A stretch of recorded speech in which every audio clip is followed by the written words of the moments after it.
I used to naively believe that I had finally escaped the shadow of being the invisible child in this family.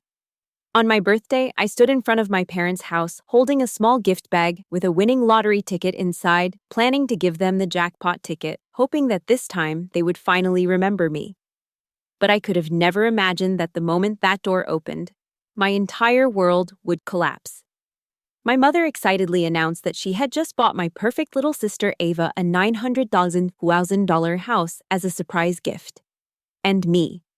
Not a single birthday wish. Not a single present they didn't even remember. It was my birthday.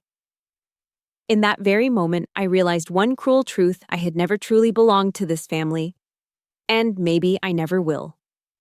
Before we dive into today's dramatic and unexpected story, don't forget to hit the subscribe button and turn on the notification bell so you won't miss any of our upcoming stories. And leave a comment to let us know where you're watching from.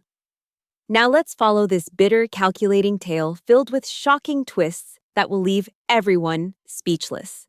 My name is Lena Harper, and at 35, I thought I had outgrown the pain of being the invisible daughter in my family. However, as I stood on my parents' porch in Montclair, New Jersey, holding a gift bag for their anniversary, I felt a glimmer of hope, a flimsy wish that this time they would see me. Inside the bag was a lottery ticket, a whimsical gesture meant to spark a shared dream, bought with the last dollar of my weekly indulgence.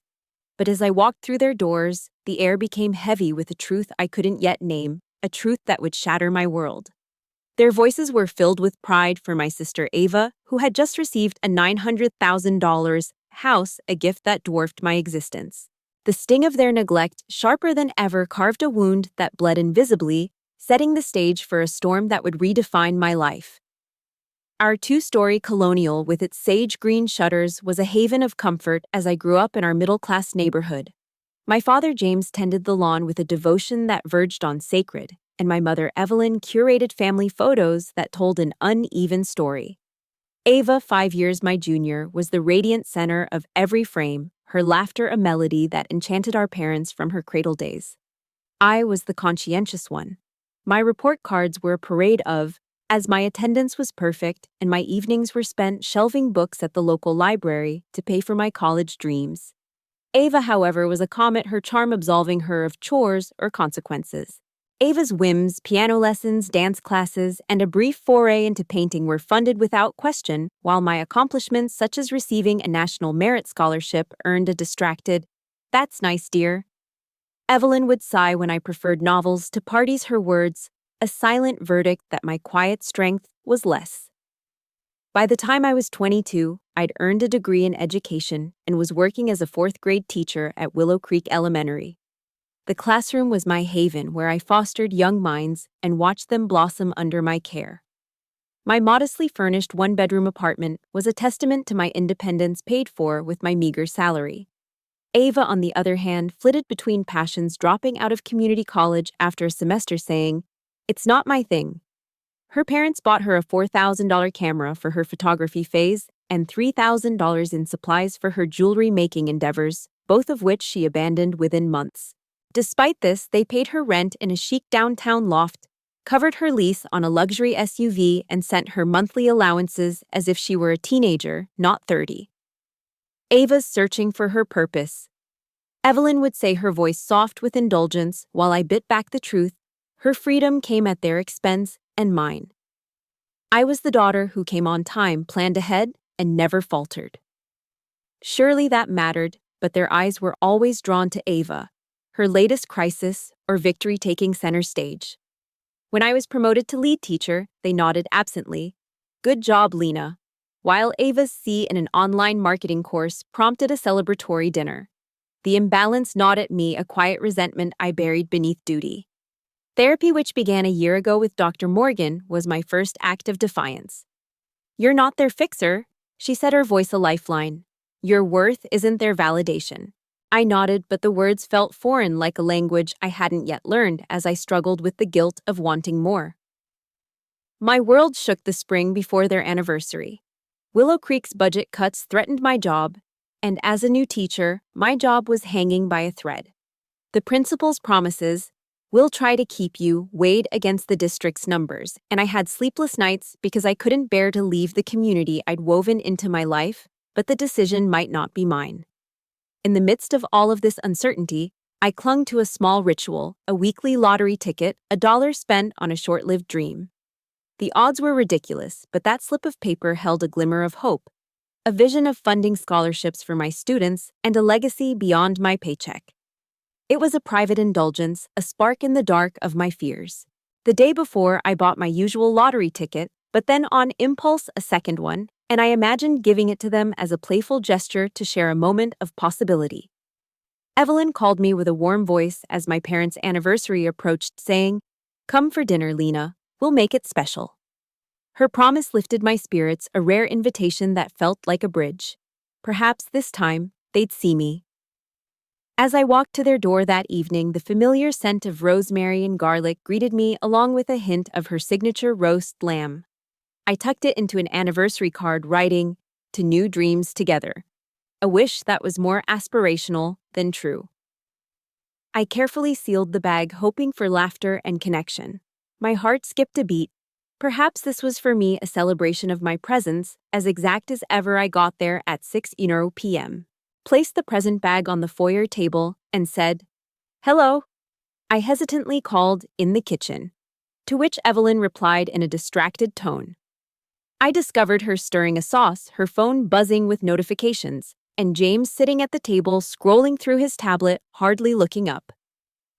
"Hi, Lena," he muttered, lacking warmth and welcoming. The atmosphere felt strange, and they were focused elsewhere. "Can I help?" "No, we're set," Evelyn answered, her eyes on her computer. "Ava's nearly here." Of course, Ava the dinner couldn't start without her, so I volunteered, seeking to ground my uneasiness. "Can I lay the table?" "Done," she replied. "But open the wine, the drawer's there," I said, my hands shaking. I poured a cheap Merlot, its ordinariness a quiet pain. Their phones rang simultaneously, and their expressions brightened. "She's here," Evelyn murmured, as though royalty had come. With her auburn hair in a waterfall of carefree glamour and a flurry of perfume and sequined scarves, Ava exploded in saying, "Oh my God, tremendous news." We moved to the dining room, the table shining with her finest china, the lamb and roasted vegetables a feast. But no one mentioned the anniversary. No toast, no acknowledgement. I sat with my heart a stone, and Ava vibrated with anticipation. "All right," she said, hugging our parents, her eyes skimming past me. No hello, no nod, just her orbit pulling them in. "Let's wait for dinner," Evelyn said, her glance at James heavy with meaning. With a bubbly voice, she said, "Tell me what Mom and Dad bought me." "A house," I replied, taking a drink of wine to calm the shaking in my hands. Ava smiled. "A house." The world slanted. She said, "A gorgeous 5-bedroom in Summit, in the best neighborhood." They swooped in with cash. I gulped, my glass shaking. James nodded. "A deal for that region." My head was racing with the thought of $900, $1,000 in cash layoffs, and a shoebox full of worries about my rent. "That's great," I said, my voice flat, until Evelyn asked, "Isn't it exciting?" "Look at this kitchen," Ava said as she moved her phone in my direction, showing me pictures of a home with marble countertops, a gigantic pool, and a master bedroom bigger than my apartment. She remarked, "I'm renovating the guest wing because it's a little outdated." I nodded, my throat constricted, while their voices echoed with plans for furniture gardening and a housewarming party. Not a single word about the anniversary or me was said. The meal dragged on, my appetite ash. I pushed lamb around the wine, my only comfort the gift bag by the door, forgotten its lottery ticket, a cruel irony. "I need the bathroom," I said, avoiding their chatter, and in the powder room, I gripped the sink, my reflection pale, my eyes burning with a lifetime of hurt. This wasn't just neglect, it was erasure. A reckless thought struck the ticket, meant for them, felt like another offering to their indifference. So I slipped to the foyer, my hands unsteady, and retrieved the ticket, tucking it into my pocket. "I should go," I said, standing. "I'm not feeling well." Evelyn scowled. "But desserts, tiramisu, no mention of the occasion, just her menu." "Early day tomorrow," I lied, grabbing my coat. "Don't forget your gift," I said, pointing to the bag. What's that? She said, just truffles. And I said sharply, for you. She grinned absently and said, sweet of you, as I left there laughing, following me into the night. Driving home, the ticket burned in my pocket, a symbol of my invisible heart. Tears clouded the streets of Montclair. The familiar became hazy. The silence of my apartment was a mirror to my hollow chest. There were no cards or gifts, only the echo of their disdain. I collapsed on the couch, the weight of 35 years crushing me. Ava's house, their money, their blindness. It wasn't just an anniversary forgotten, it was a lifetime. I could now see it, the used book from my 8th birthday versus Ava's pony party. My college graduation, the early departure for her recital. The pattern was a chain tying me to their neglect. My phone buzzed. Tessa, my best friend. Did they recall I wrote, they bought Ava a $900,000 house and forgot to mention the anniversary? She responded right away. I'm calling. Her strong voice pierced through. Lena, that's inexcusable. You have to say something. And I wailed. What's the point? The words were a spark, but confrontation felt like a cliff. I'll think about it, I said, knowing I might not. As I hung up the ticket in my pocket, whispered a truth I wasn't ready to face, a truth that would soon ignite a fire I couldn't contain. They don't see me, she pushed. You're not invisible. You deserve better. The cold night followed me home, shrouding my tiny apartment in a silence that echoed the emptiness left by my parents' neglect. The lottery ticket in my pocket burned like a coal, a tiny ember of defiance against the weight of being invisible. My heart, raw from the dinner's wound, struggled with Tessa's words, pushing me to confront a family that had built a $900,000 monument to Ava while forgetting my existence. But the fear of their dismissal, a familiar shadow, held me motionless. In my Willow Creek classroom, I poured my soul into my students, their bright eyes serving as a haven from the storm within. But the impending budget cuts cast a dark cloud, threatening to uproot my purpose. As I stood at the edge of this precipice, the ticket became more than a whim. It whispered of a power I'd yet to claim, a spark that could light a path to my own worth. Weeks passed, each one weighed down by the unsaid.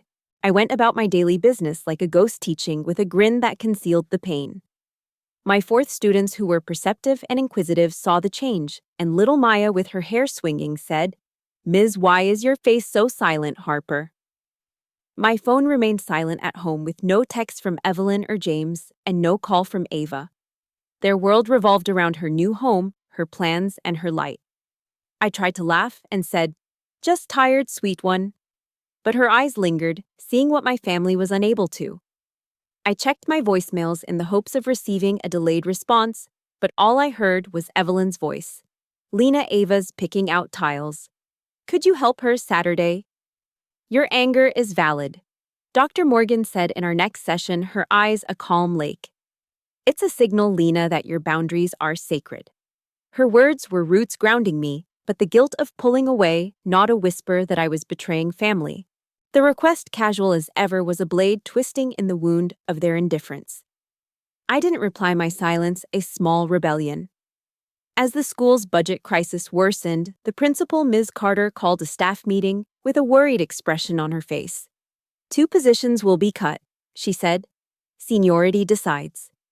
My heart sank because, as one of the newest, I saw my job as a thin thread, my classroom disappearing, my students' laughter, and the chalk-dusted joy of teaching being replaced by the uncertainty of job hunts and dwindling savings. That night, I sat at my kitchen counter with the lottery ticket in front of me, its numbers a silent chant against despair. I had always purchased it as an escape, dreaming of scholarships for children like Maya, of a world where I could give without losing myself. Now it felt like a lifeline, a chance to rewrite my story. But I didn't check the numbers just yet. One weekend, Tessa dragged me to a cafe with fierce, worried eyes. You're fading, Lena, she said, stirring her latte. This isn't just about the house or the anniversary. It's a lifetime of being erased. Her words were as sharp and true as a wind-piercing fog. Confront them, she urged, not for them, but for you, to claim your space. I stared into my untouched coffee, the steam curling like my doubts. What if they don't care? Her certainty was like a fire warming the cold edges of my fear. I nodded, promising to think, but the weight of 35 years of silence pressed hard. Could I break a pattern carved so deeply, I whispered, my voice a fragile thread. Then you'll know, she said, placing her hand on mine, and you can build a life where you're seen. Then came Ava's incessant texts. Lena, I need your help with curtains since the ambiance of the guest wing is wrong. Followed by, can you put me in touch with your handyman contact? Evelyn called and left a breezy voicemail saying, Lena, Ava's overwhelmed with the move. Can you come by Sunday?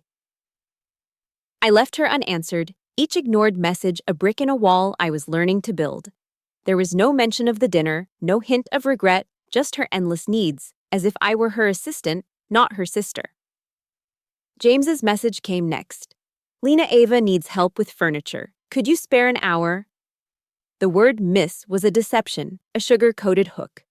I played it again looking for sincerity, but all I saw was their circle around Ava's turmoil. As my own world fell apart, the requests piled up like stones, each one heavier, asking that I bear their weight. The children at school were my pillar of support. Their projects, which included messy drawings and sincere essays, reminded me of the reasons I had pushed to stay. One afternoon, when I was assisting Jamal with fractions, he smiled and said, Ms. Harper, you make numbers make sense. His trust was like a balm calming the raw edges of my heart. However, after class, Ms. Carter pulled me aside and said, Lena, the board's finalizing cuts. It's not looking good. Her voice was kind, but the truth was a storm cloud. I drove home with the ticket still in my purse, its presence a quiet pulse, and that night restless, I pulled it out, its numbers stark under the kitchen light. Suddenly, I opened my laptop and navigated to the lottery website. The page loaded, slowly stretching my nerves with every second. I didn't expect a win. Hope was a luxury I rarely afforded, but I entered the numbers one by one. The first one matched then the second, and my breath caught. The sixth number gleamed a perfect echo, and I stared, my heart a drum. The screen flashed, Congratulations. Congratulations on holding a winning ticket for the $16.2 million jackpot. Please reach out to the state lottery office to claim your prize. The world spun, my kitchen fading as reality bent $16.2 million. The ticket I'd meant for my parents, the one I'd reclaimed in a moment of hurt, was now a fortune. I checked again, refreshing the page, fearing a glitch, but the numbers held. My hands shook the ticket, a fragile key to a life I couldn't fathom. I was no longer the overlooked daughter scraping by. I was a millionaire, but the weight of that truth was a storm, not a salvation. I called Tessa, my voice shaking. Come over now, please. She arrived in minutes, her hoodie soiled, and I asked, Lena, what's wrong? I gave her the ticket and she said, check it, tell me I'm not dreaming. Her eyes widened as she compared the numbers, saying, Holy shit, Lena, you won $16.2 million. Her words made it real, and I burst into tears. I was going to give it to them, Tessa, on their anniversary, but they gave Ava a house and forgot me. She said, giving me a fierce hug. If you'd given it, they'd have it all, and you'd still be invisible. Tessa was realistic, saying, sign it now, keep it safe, and tell no one until you've got lawyers. Her urgency kept me grounded, but my thoughts were racing. What about my parents? We stayed up until midnight investigating claims and discovered that I would need identification, a signed ticket, and a trip to the lottery office. Ava. The family that had constructed a castle for her while I struggled for little resources. As dawn broke, I hid the ticket in a locked drawer, its numbers a secret fire burning away the girl who had begged for their love. I wasn't ready to claim it, not yet, but the ember inside me grew a flame of defiance, ready to reshape my world. Tessa said, firm in her voice, don't tell them yet, Lena. Protect it. I nodded, but the idea of them learning through news reports made me sick. They had always taken from me my time, my effort, my heart, and my time. The lottery tickets, $16. $2 million promise burned in my locked drawer, a secret flame that both warmed and threatened to consume me. My heart, stirred by Tessa's fierce counsel, wrestled with a new resolve to claim this fortune, not just for wealth, but for the power to redefine my place in a family that had cast me aside for Ava's gilded dreams. The school's impending cuts pressed harder, and Ms. Carter's words were a storm cloud over my classroom where my students' laughter was my only solace. As I stood at this crossroads, the ticket turned into a beacon, leading me toward a confrontation I'd long feared. Lena Harper was no longer the silent daughter, but a woman kindling a fire to burn away the chains of neglect. The days after my discovery were a dance of caution with Tessa's voice echoing, "Protect it, Lena, until you're ready." I signed the ticket, my name a vow, and locked it in a safe. I bought that week its cold steel, a shield against the world. At Willow Creek, I taught with a mechanical grace, my mind divided between fractions and the surreal truth of my wealth, but the principal's updates grew grimmer. "The board meets next week," Ms. Carter said, her voice heavy. "Your position's at risk." The news was a gust threatening to snuff out my purpose. I drove home, the contents of the safe a pulse in my mind. $16.2 million could save my job, my students, and my life. But the thought of my family, Evelyn, James, and Ava, loomed like a thunderhead. Their indifference, a wound I couldn't ignore. "This win is yours," she said with penetrating eyes. "But it's also a mirror showing what you've always deserved." I nodded, tears in my eyes. They gave Ava a $900,000 house, forgot their anniversary, and forgot me. How do I face them with this? Dr. Morgan's office was my haven, her calm a steady wind. Tessa joined me, her practicality a lifeline. "Get a team before you claim it," she urged, "and don't tell your family. Not yet." I agreed, but the silence I kept from them felt like a betrayal, even as their messages piled up unaware of my absence. She leaned forward and said, "You face them with truth, Lena. Not to change them, but to free yourself." Her words were like fuel for a plan, and I spent nights researching my laptop, a map of possibilities. Financial advisors, lawyers, and claim procedures, each step a step toward a new path. The barrage of Ava's texts read, "Lena, the pool. Pump broke. Do you know any techs? Then, come by, we need your vote on chandeliers." My ire was sparked by her requests, which were insensitive to my suffering. Evelyn's message then said, "Lena, Ava is anxious. Can you assist her move? We're worried about you." The concern was a ruse to get me back into their circle.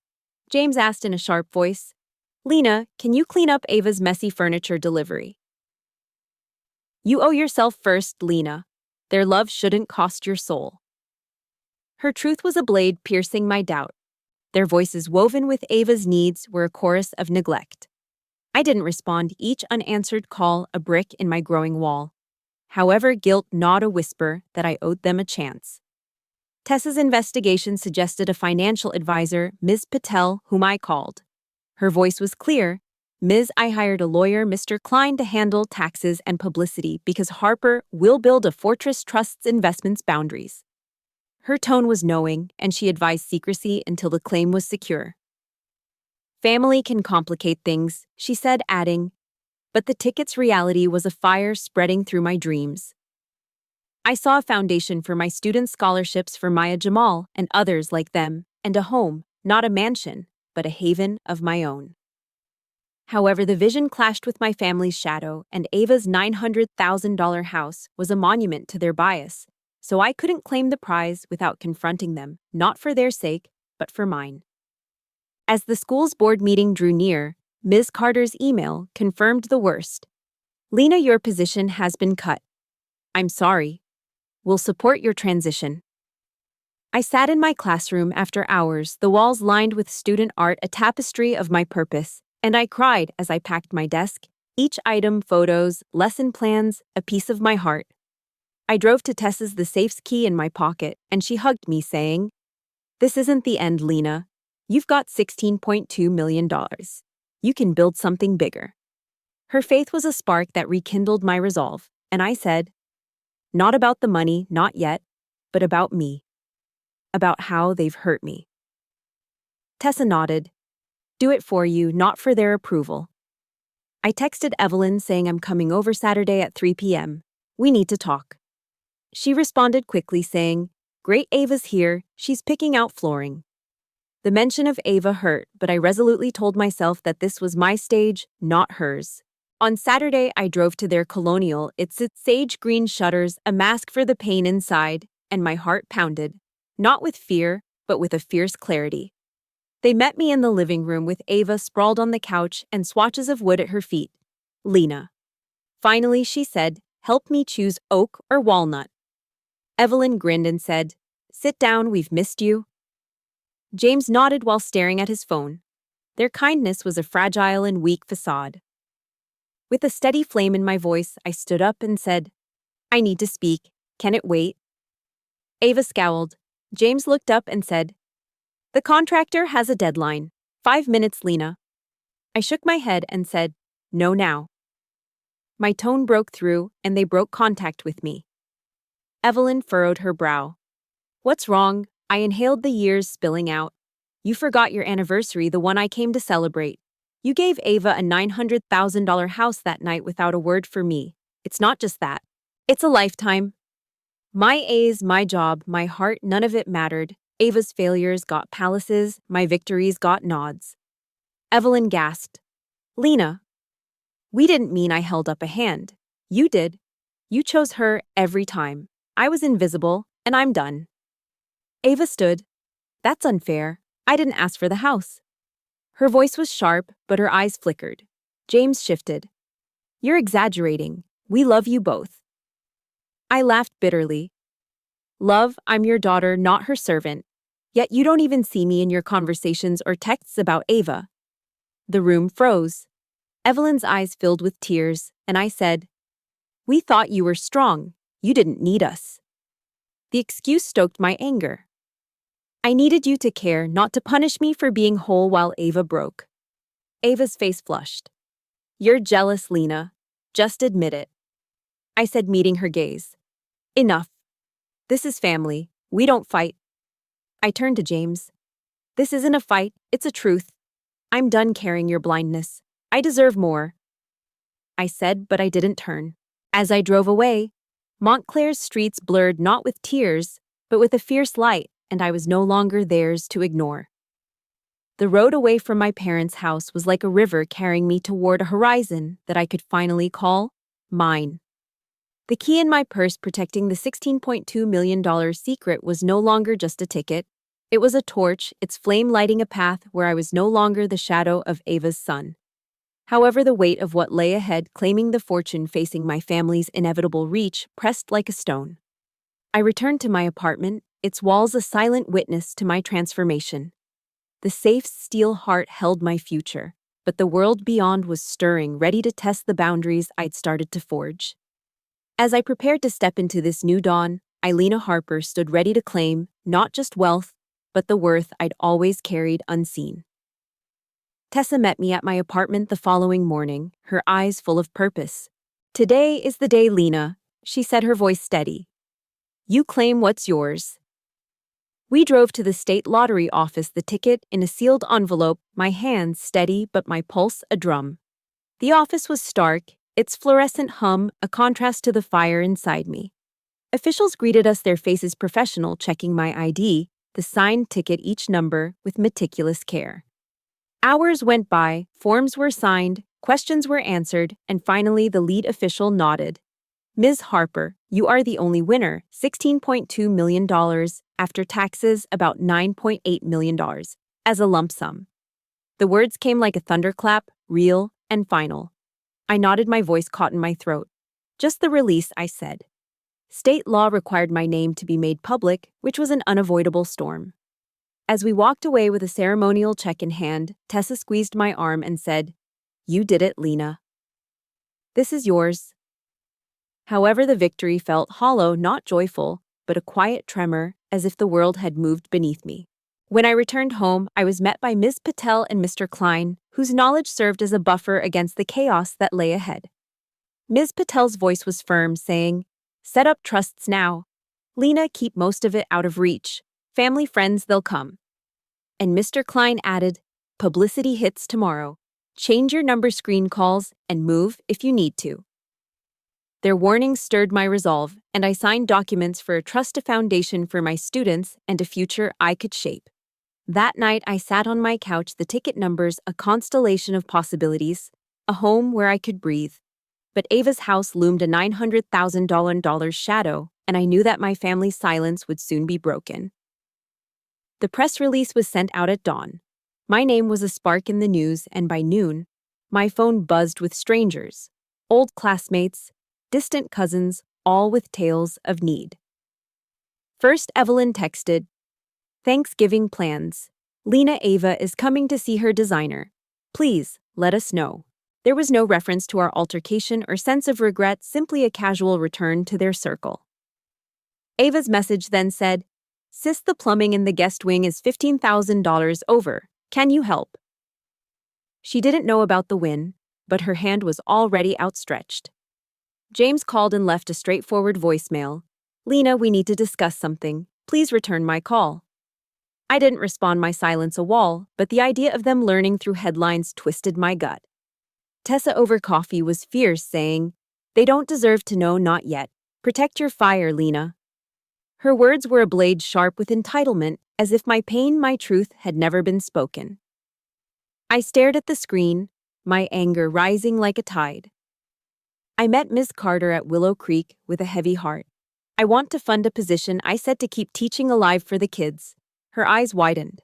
"Lena, that's generous, but the media, they'll swarm if you stay." She was right. My win was a beacon, drawing eyes I didn't want. "I'll consult instead," I said, "build programs, fund scholarships from a distance." The plan took root, a seed of purpose, and I would create a foundation not just for my students, but for every child like me, unseen but burning with potential. That evening, Dr. Morgan's voice was a calm lake. "You're rewriting your story, Lena. Not for them, but for you." I nodded, tears streaming down my face. "You give where it grows, not where it takes," she said with a smile. Her insight served as a foundation for my subsequent actions. "Lena, why are you ignoring me?" was Ava's next text, and it was a blast. The contractor discovered mold $20,000 more. "Mom and Dad can't cover it. Help me, please." Her plea was a performance. There was no mention of my suffering, only her crisis. I didn't respond, but the pressure increased. Evelyn called, her voice soft. "Lena, Ava's struggling. We're worried about you. Come talk." The worry was a lure drawing me toward their chaos, so I texted back, "I'll come Friday, 2 p.m., alone." I needed space, not Ava's drama. On Friday, my new home, a modest 4-bedroom in a quiet Montclair nook, already in escrow, paid outright, a haven of my own. I drove to their colonial, my heart a steady flame. They greeted me, Evelyn's eyes wary, James's face tight, Ava absent, a small mercy. "Lena, what's going on?" Evelyn questioned, her voice faltering. "You've been so aloof." Their faces froze. Evelyn's hand to her mouth. James's eyes wide, and I stood there saying clearly, "I won the lotto, $16.2 million, the ticket I wanted to give you for your anniversary, the one I took back when you neglected me for Ava's mansion." "You won. Why didn't you tell us?" he whispered. Evelyn started crying.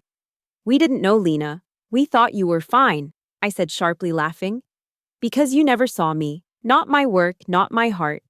You gave Ava a $900,000 house while I faced layoffs. You didn't even say sorry for the anniversary." The explanation was a gust which fueled my rage. "I needed you to see me," I screamed. "Not to carry Ava's weight. I'm done being your shadow." "You built Ava's world while I begged for crumbs," James replied. "We love you, Lena. We just helped her more. She needed it." Evelyn reached out to me and said, "We're sorry. Let's fix this." Her voice broke, but I retreated and said, "This isn't about fixing. It's about truth. I've spent my life earning your love, and I'm done. The money's mine, and I'll use it for those who see me, my students, my community, not Ava's mold or chandeliers." James's face hardened. I turned to their voices calling, but the door closed behind me. The world outside was bright. My new home was waiting, its walls a canvas for my dreams. The ticket's fire had burned away my chains, and I stepped into its light, ready to claim a life where I was the sun. "We're family," I said, shaking my head. Because family doesn't erase one daughter for another. I'm building a life where I'm enough. If you want me, it's on my terms. The sound of the door behind me was a final chord fading into the quiet streets of Montclair, where the air carried the scent of new beginnings. My new home with its keys now mine stood waiting, a haven built not on the approval of my family, but on the fire of my own worth. The $16.2 million, now $9.8 million, after taxes, was a river flowing through my hands, shaping a world where I was no longer Lena Harper, the unseen daughter, but a woman whose light cast its own shadows. My parents' neglect and their cries for reconciliation, as well as my parents' neglect, lingered like distant thunder, but my path was clear. I moved forward, led by the voices of my students, Tessa's fierce loyalty and Dr. Morgan's wisdom, ready to sow seeds of change. As the world stirred with my name, a lottery winner's tale, I stood firm, my heart a sun rising over a life I claimed as mine. I moved into my 4-bedroom haven and filled its rooms with items that brought me joy, like a cedar bookshelf for my novels, a sunlit nook for my morning coffee, and a garden where I would plant roses like my grandmother used to do. Each decision was a stitch, healing the years I'd spent looking for Evelyn and James's eyes. Ms. Patel's trusts grew, protecting my wealth, and Mr. Klein's legal web kept the media at bay. My foundation, Bright Roots, took off with its first grants, funding science camps for children like Maya, college pathways for Jamal, and literacy programs for Montclair's overlooked. I met with school boards, my voice steady, proposing curricula to lift every child, saying, "This is for those who are seen too late," with my words, a vow. The work was never-ending, meetings and signatures piling like stones, but each one built a bridge to a future I dreamed of under the weight of my old life. Ava's demands persisted, and her emails, which were now coming through my new address, were a storm. Her words, which were laced with entitlement, stung like ash, and there was no trace of the pain I had named. Evelyn's handwritten letters, a rare effort, said, "We're sorry, Lena. We didn't see how we hurt you. Ava struggles, but we want you back." The apology was a seed, but it was too shallow to take root. Their grief was for my absence rather than their decisions, and James's call was pragmatic. "Lena, let's plan your wealth. Trusts for family and tax benefits." His focus on my money, not my heart, was a cold wind, and I responded once, "I'm building my life. If you want me, it's not about funds." My name, a teacher turned millionaire, danced across headlines, local hero wins. Big, but the stories missed my truth. Strangers knocked their stories of adversity a chorus, and I hired security, my home a fortress. And Tessa always. My anchor laughed. "You're a legend now, Lena, but stay you." Over dinner, she revealed Evelyn called me asking if you'd share. I told her, "You're done carrying Ava's crown." Her loyalty was a fire warming my resolve, and Dr. Morgan's sessions delved deeper. "Your wealth is your tool, not their claim." I nodded, seeing Ava's house not as a mirror reflecting their imbalance, but as a mirror reflecting their imbalance. My doorbell rang one spring evening. I opened it and asked, "How'd you find me?" I saw Evelyn and James on camera. They looked haggard and Ava was absent. My heart flitted not with terror, but with a quiet strength. I said, "Ava's friend saw you move." Evelyn said, her eyes searching, "We need to talk, truly." I led them to the patio and offered water, but nothing more. They sat there, the roses in the garden a gentle witness, and Evelyn started to cry. "Lena," saying, "not just the anniversary, but always. Ava's light blinded us, but we see you now." James added, "We thought you were strong and didn't need us. We were wrong." Their words were light-hearted, but not enough to shake my foundations. "I needed your love," I said. "Not your excuses, Ava's house, her endless wants, you chose her. I've built a life without that weight." "Can we try again?" Evelyn said. "Trying isn't enough. What matters are actions, not Ava's problems or your plans for my money." "Show me you see me," she said, but I remained firm. James nodded. "We're sorry for the ticket, for missing you." "What now?" As they departed, Evelyn whispered, "Your home is beautiful." And I grinned. "It's mine. No mortgage." The jab was gentle but accurate, and I closed the door with a steady heart. Time, space. I meet you monthly, neutral ground. No Ava's drama. If you build trust, we grow. If not, I walk, I said. At an awards ceremony, I saw Maya, who is now in 5th grade, collect a science trophy with a star-studded smile. A year after the victory, Bright Roots flourished, reaching hundreds of people with its activities.